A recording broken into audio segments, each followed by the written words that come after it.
chokwadi pasi pano taiona moto marongera wanoita wepashi. Okay, I'm starting.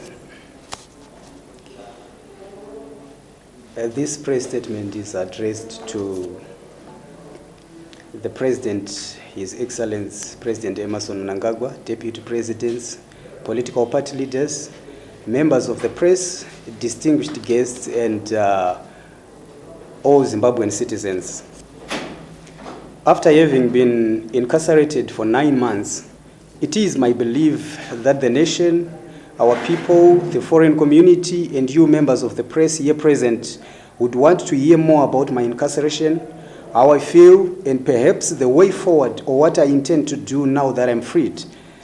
It's indeed a great pleasure having this opportunity addressing the nation and the foreign community, not as a victim of political persecution, but a healthy, strong and determined patriot and custodian of social justice and the African liberation struggle objectives. In that regard, I refuse to subject my vision or incorporate my activism to circumstances of my stay in prison. Let's forget our past and unite our people for a way forward. Each time we gather to address the press as political players like today, we must be a witness to the enduring strength of our unity and the zeal to develop our beloved country. Our differences must bring us together, and by so doing, we affirm the promises of the liberation struggle. We recall that what binds this nation together is not the colors of our skin or the tenets of our faith or our political affiliations. What makes us exceptional, what makes us Zimbabweans, is our allegiance to the liberation struggle objectives articulated more than four decades ago. The situation in our country depicts that we forget about the past and find each other. Fellow Zimbabweans, let's bury the past. Unit of common purpose and interest must guide our politics to foster stability, enhance national developmental prospects, and strengthening our governance. We fight to diminish conflict and promote reconciliation if Zimbabwe should ever be better than it is today. Zimbabwe's national interest must forever remain independent. It must never be beholden to external influence. And as political leaders and Zimbabwean citizens, we must reflect our constitutional values and national priorities at all costs. Zimbabwean politics must be for Zimbabweans and Zimbabweans alone. External dogmatism and lobotomized individual politicking dividing our people into hostile camps must be retarded, and it is our duty as Zimbabwean citizens to determine both the present and the future of this country. This is our country, and we must work together to develop our country. We should engage constructively with those we are opposed to, despite our differences, for the best interest of our citizens and the Zimbabwean community. Politics is not for politicians, and politics must never be for politicians. Politics should never be for political parties. Politics should be for the people and the community. Politics should be for the people and the community. And as such, I will remain consistent that my engagement will always, forever be on the basis of mutual respect, based on the liberation struggle objectives as the yardstick to our engagements. Our citizens must freely have a say in everything that affects their lives without fear. Political pessimism should be addressed accordingly so that we can all unite for a common purpose in reflecting the future of this country. Above all, the yardstick of our politics must be our people's well-being, economic development, and national security. As sons and daughters of our beloved land, our politics must be coherent to the liberation struggle objectives. We should all consider the sacrifices of those who fought or died for the liberation struggle. All our votes and all our political freedoms and rights are products of the liberation struggle. Hence, I encourage our citizens to be sensitive with those preaching rhetoric politics without traceable ideologies. Politics must be a game of ideologies. If ever someone is to speak of politics, or if ever someone is to say, I'm a political leader and I wish to lead the country, I encourage our citizens to be very speculative with the ideologies, because whenever we support politics, we should be supporting ideologies. Not just ideologies, but ideologies that reflects your interest. Voting, supporting politics, affiliating yourself to any political group should not be on the basis of who is popular, should not be on the basis of creating chaos. It should be on the basis of you being reflected. Because when you vote, you don't vote for politician. You don't vote for me. You don't vote for any other politician. You vote for yourself and your children. Which is the reason why in most of the developed countries, citizens, they take politics seriously. If you don't incorporate with the politics or ideologies that reflect your interests, you will allow ideologies and policies that does not reflect your interests to determine your existence and the future of your children. The same ideology and principles that produced our political freedoms should remain its security officer and its guarantor. Our political manifestation and the liberation struggle objectives must never be separated if we want Zimbabwe to be a better country than it is today. The time should be now that our young people, as the future leaders of this country, be exonerated from exotic political dogmatism, and just like myself, realize that Zimbabwe is for Zimbabweans, and our politics must be reflected as such. If we don't focus on building our country, no one, absolutely no one, will come and build Zimbabwe for us and our children. We are the architects of both the present and the future Zimbabwe. Whatever we are doing today definitely reflects the future of this country. Fellow Zimbabweans, this is the time to face reality and find each other for a common purpose. We have fallen victims of political misconception for quite too long. The time we have wasted in fighting each other would have been more useful had we been collaborating our differences. We need to start learning to agree in our disagreements, disagree in our agreements. Politics should never be a game of chaos, fighting against each other, always trying to peddle individual agendas. Politics should never be individualized. Politics should be a game of competing as political players in developing our country, in making sure that we safeguard the well-being of our people, and above all, the security of our nation. I would also love to urge our journalists and media houses to refrain from peddling individual politics and politics of hate. Comrades, let's bury the past. Let's renew ourselves. Let's start engaging properly. This is the time we should send a correct message to the generations that will come after us, that when we were still young and capable, we did what was right for the country. We did what was right for the development of our country.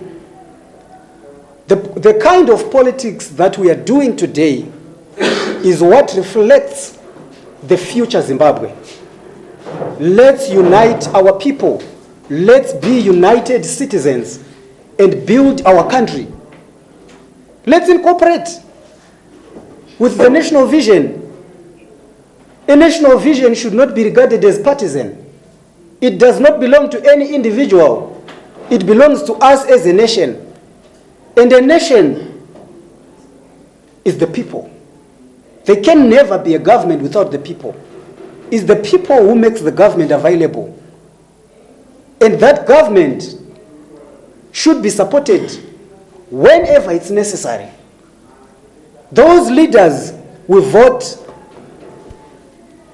we are supposed to hold them accountable.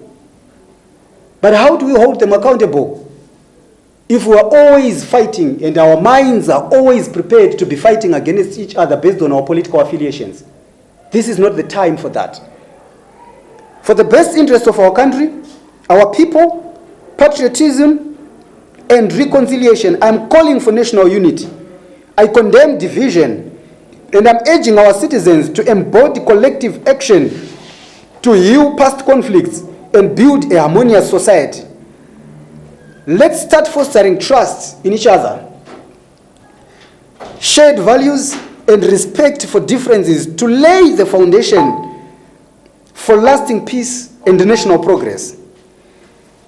If we hold this truth to be self-evident, that all Zimbabweans are equal, that they are endowed by the constitution of our nation as the supreme law of the land with certain unalienable rights, that among these are life, liberty, and the pursuit of happiness and self-fulfillment, we can start a historical, never-ending journey to bridge the meaning of those words with the realities of our time. For history tells us that while these truths may be self-evident, they have never been self-executing. That even when freedom is a gift from God, our forefathers had to fight for it and sacrificed their lives and blood for us to be where we are today. Today, the same freedom must be secured by us. We are the security to our freedom. We are the security to our freedom. It's our duty to protect the future of this country. It's our duty to build and develop our country. Let's all forget our past conflicts and start imparting with the national vision like any other citizen. I'm ready to impart with the President's Vision 2030 as his vision of national interest based on national development, economic sustainability, and peace. Together, we should be determined that a modern economy requires railroads and highways to speed travel and commerce, schools and colleges to train our workers. Together, we must be determined that a free market only thrives when there are rules to ensure competition and fair play. But that is not the responsibility of politicians alone. It's the responsibility of us as a nation. It's our collective responsibility.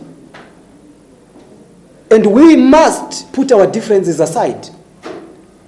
Everyone has got a right to affiliate themselves to whichever political organization they deem fit. But what are we peddling? What are we pushing for? What do we want as a nation? Do we just want regime change? Or we want a better Zimbabwe? Can we not build a better Zimbabwe without fighting for regime change? How long have we been fighting for regime change? And what have we produced? What have we done? What have we achieved? Since 2001, what have we achieved? This is the time to refrain from politics of hate. This is the time to refrain from individual politics. This is the time to refrain from politics of the stomach and start fighting for the development of our country. If you have ideas that you think can help develop the country, then let's do the needful. Zimbabwe's possibilities are limitless, for we possess all the qualities that this world without boundaries demands. Youth and drive, diversity and openness, and endless capacity for risk and a gift for reinvention. My fellow Zimbabweans, we are made for these moments And we will say it as long as we say it together. It's you and me who are living today. And we are responsible for the situation in the country today. I've heard people speaking of corruption, looting and plundering of resources, and I'm one of the people who used to speak of it. But I have understood one thing. Corruption can never be a collective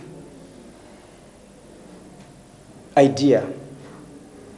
There are certain peoples, yes, who are corrupt, looting and plundering our national resources, taking advantage of the public offices they are presiding on. This is the time to call a spade a spade. This is the time to hold each and every individual responsible for what they do. We cannot say the whole government is corrupt when there are 2-3 individuals who are corrupt. It's our duty as citizens to help the government fight corruption. It's our duty as citizens and political players, despite the fact that you're in the opposition, your duty is not just being a political player, but the duty of the opposition is to shape our governance, is to shape development in the country. Let's fight against corruption together. Let's help the government fight against corruption. Corruption is being done by individuals, not the whole government. There are individuals who are working so hard for the best interest of this country, and we cannot put them in that bracket of corruption. We need to do what's right. We need to learn to separate things and hold each and every individual responsible for their actions. Our country cannot succeed when a shrinking few do very well and a growing many barely make it. Our prosperity must rest upon the broad shoulders of a rising third class. We know that we thrive when every person can find independence and pride in their work. When the wages of honest labor liberate families from the brink of hardship. We are true to our creed when a little child born into the bleakest poverty knows that he has the same chance to succeed as anybody else because he is Zimbabwean. We need to create a Zimbabwe that should have policies count-based on our people. Zimbabwe is a third-class nation. We are a developing country. But if our people do not impart with the national vision, how will they be reflected? When we make policies, we need the people's cooperation. We need the citizens' cooperation. We need to create a Zimbabwe that even a child who is born today, even from a very, very poor family, should we have faith that when I grow up, I'm going to be like him. Not because he has got someone in the government, but because he is just a Zimbabwean. Just having a Zimbabwean citizenship by birth should guarantee our children a brighter future. But this cannot be done by a divided people. We need to be united and build our country together, put our heads together, incorporate our differences for the best interest of this country. We understand that outbound programs are inadequate to the needs of our time, so we must harness new ideas and technology to remark our government, revamp our tax code, reform our schools, and empower our citizens with the skills they need to work harder, learn more, and reach higher. Of course, we might say, or we can say, things are not yet okay in our country, but who is supposed to come and make things right? Should it be a politician? Should it be the president? Should it be those in the government? Should we expect it when the opposition takes over? It's not the responsibility of politicians. It's not the responsibility of our leaders alone. It is our responsibility together as a nation. If you have better ideas that you think can improve our governance, bring them on the table. And I believe this government is ready to take your ideas and put them into practice for the betterment of our economy, national development, and the future of our country. Every citizen deserves a basic measure of security and dignity, and we all know that. But it all begins with us as citizens. If we are divided and if we are not united to hold our leaders accountable for the things they will be doing wrong, how do you think it will end? Let's approach them. Let's talk to them. Let's have a say in what we think affects our lives. And they will listen to us. They will listen to you as a citizen. We are all citizens and we are all equal. And we should understand that. Bring your ideas forward. Let's create a better Zimbabwe together. Let's stop fighting. Our media houses, our journalists, let's stop peddling individual politics. This is not the time for the what is in it for me politics. This is the time for you and me to build our nation. This is the time to fight for what is right. This is the time to denounce what is wrong. This is the time to bring new ideas. We have got so many educated Zimbabwean citizens flocking out to other countries. If you run away from your country, who do you think will correct what needs to be corrected in your country? To those in the diaspora, this is the time to rebuild our nation. The more we keep fighting, the more other nations are developing. And you will keep running to their countries, being treated as makwerekwere, like in South Africa. We will always have an influx of people jumping into other people's countries illegally. Where is our pride as Zimbabweans? Where are we? It's you and me. It's our responsibility as Zimbabwean citizens to build this country. Politics should not divide us. Politics must unite us. We must incorporate our differences for the best interest of our country. I thank you so much for coming. Thank you so much for being here. And may God bless you and our country. Thank you.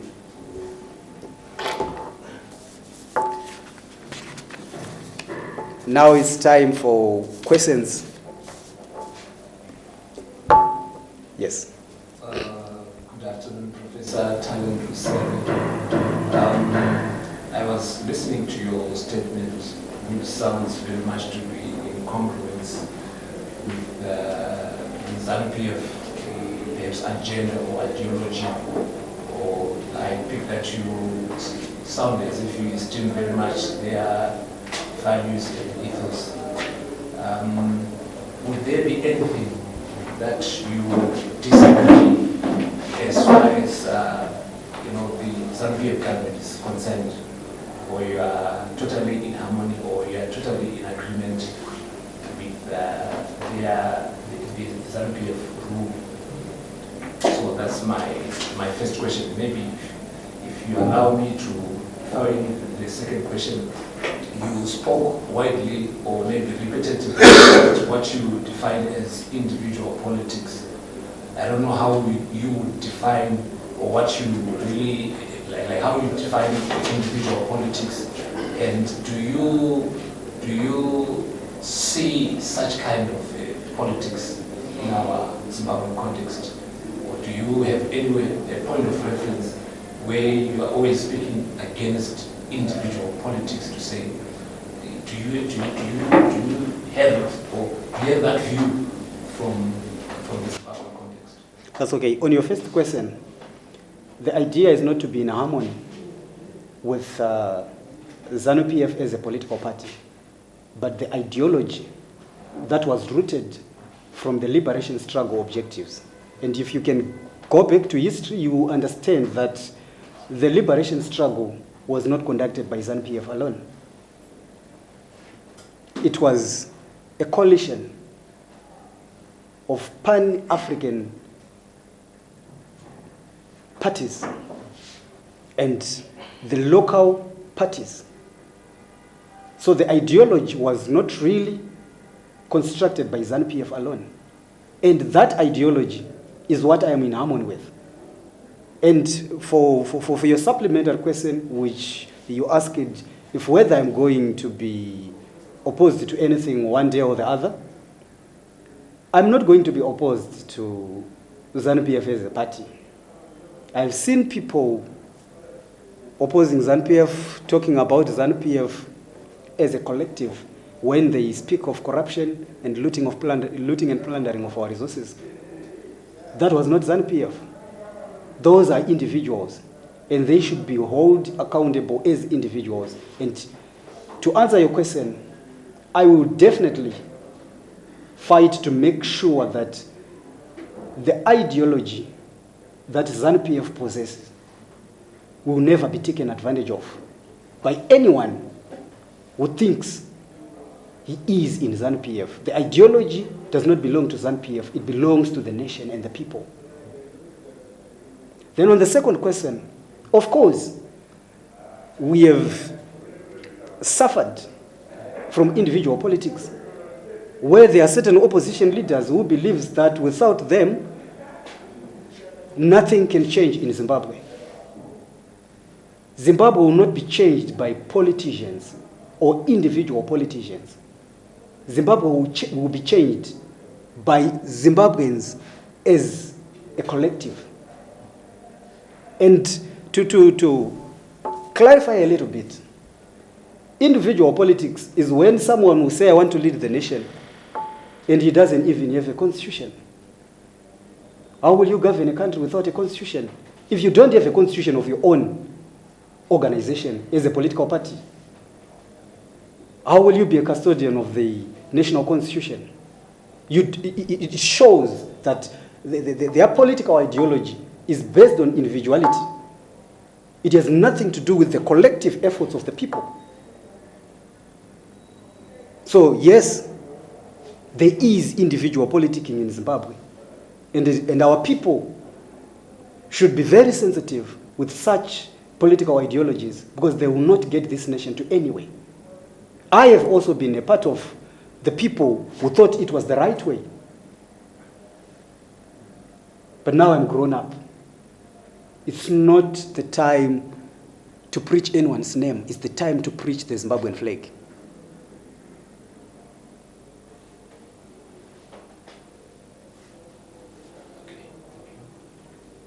Yes? Mr. Rusere, sorry. Did you receive anything or trinkets from the ruling party? Because it seems now you are praising it. But when you were in South Africa or in Botswana, you were anti-government. I'm not praising the ruling party. I'm not praising the ruling party, and I was not anti-government. I was against the things that I thought was not correct. And the mistake that was there was putting everything in the bracket and say ZANU-PF. Hence, I'm saying this is not the time to speak organizational politics, but the Zimbabwean flag. Maybe when you came out of jail, that's when you learned something from Chikuru or something. Is it true? You can learn even from your bed. You can learn even from your kitchen. Learning is personal, and learning is a choice. You choose whether you want to learn or not. So having been in Shkurubi does not change anything. You can learn from anywhere. Any other question?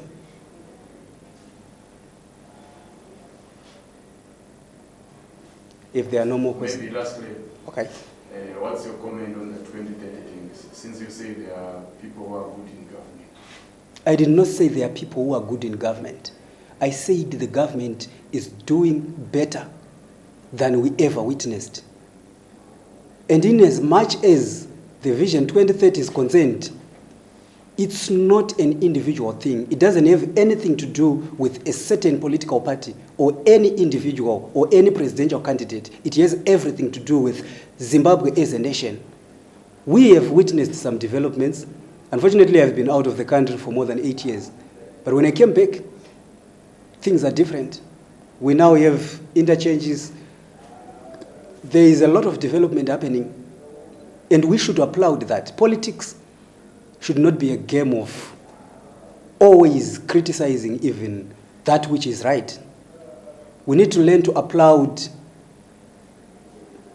them when they do good and denounce the wrongs. ZANU-PF is largely blamed for being corrupt.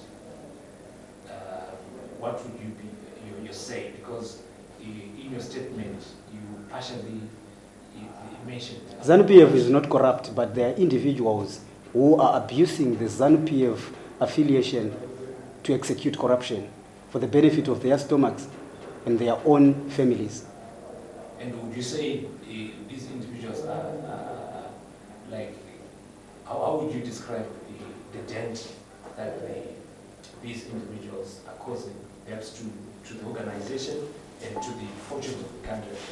Kana ukabika chibagi, chikaora mutsara umwe chete, kana chikaora tsanga nhatu, unorasa chibagi chese, or unotsokonyora tsanga dzakaora.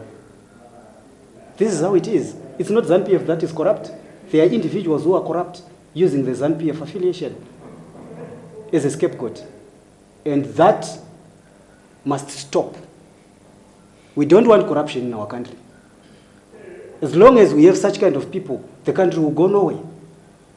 And it is the duty of you and me as citizens to help protect even ZANU-PF from such people.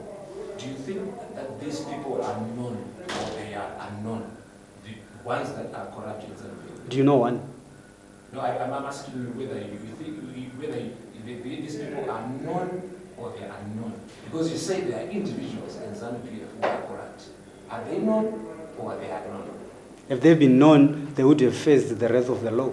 Because we have seen some of ZANU-PF officials, the likes of Terence Mukupe and others, who faced the wrath of the law. So if they had been identified, I believe they would be serving for what they did, for their corrupt activities. I don't know anyone.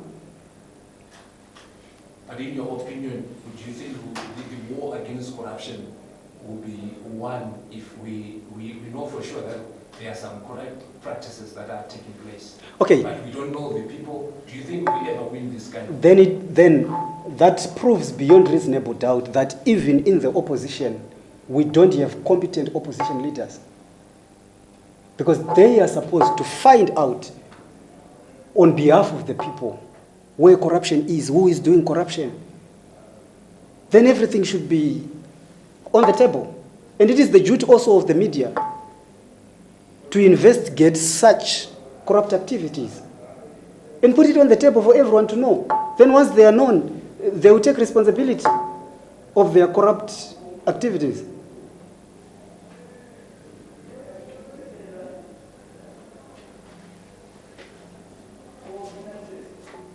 Any other question?